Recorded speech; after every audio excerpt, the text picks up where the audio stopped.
buyers dive back in. Auction market heats up. Confidence returns. Well, they're the headlines that we read this week. But as we've seen time and time again, the final data tells a very different story. G'day, folks. I'm Matt Hayson here, and here's what's really happening across Sydney's property market this week. We're now 12 out of the last 13 weeks where the preliminary clearance rate has looked strong, only to fall sharply when the final numbers come in. This week, no different. Early reports showed a 70% clearance rate, but the final rate landed at just 51.6%. That's not a hot market, that's a market grappling with affordability pressure, buyer hesitation, and selective decision making. And it really matters because auctions drive headlines and headlines drive behaviour, but clarity only comes from the finalised data, not the weekend hype. Now, what I'm seeing week by week is the gap between the media spin and real market conditions is widening, and in many ways, it's painting a false sense of reality.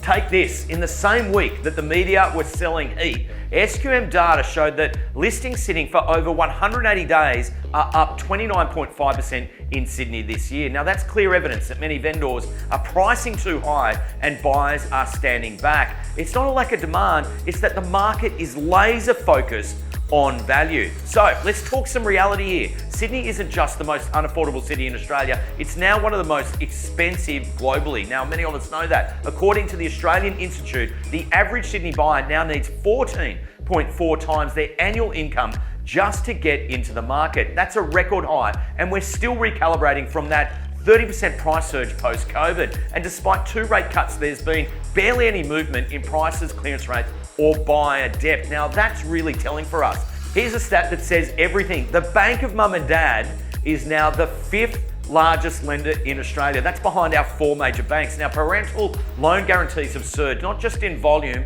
but in value as well. It's what happens when affordability breaks down and the family steps in where the banks can't. But that's a sign of strain, not a sign of strength. Now, we're also seeing commentary around rate cuts making buying harder. And in some ways, that is absolutely true. Yes, cuts do improve sentiment, they improve borrowing power as well. But this easing cycle feels a little bit different. We've had 2 rate cuts this year, as many know, and while confidence has slightly improved, it hasn't changed the game. Most analysts, myself included, believe that we'll need at least 4 rate cuts to see a real shift in the market. Even Domain's chief economist Nicola Powell has said that falling rates can actually make buying harder, not just because of the competition, but because it pushes the core issue of affordability even further out of reach. Also this week, the US Federal Reserve has revised down its own rate cut expectation, and that has a flow-on effect here back in Australia. Back home, Westpac is still forecasting rates to be sitting at 2.85% by mid-2026, but that's going to be a bumpy road ahead. And here's a big one close to my heart. Remember all the talk of greater transparency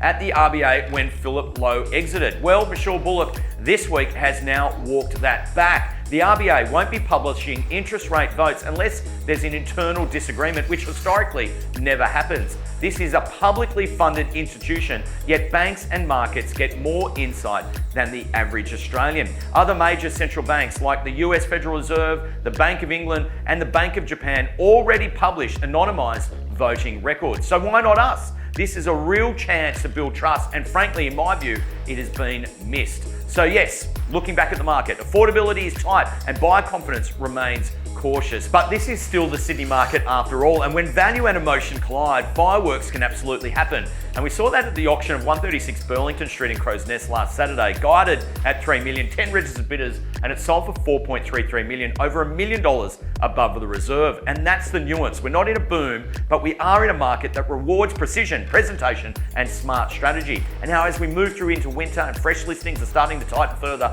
the clear message is pricing accuracy, buyer alignment, and intelligent strategy will get you over the line. We're not here to spin the story, we're here to call it straight, and the road ahead doesn't look that easy, but it can be navigated if we stay sharp. So that's what's going down in and around the Sydney property market this week. That is a wrap, and I look forward to seeing you all next week.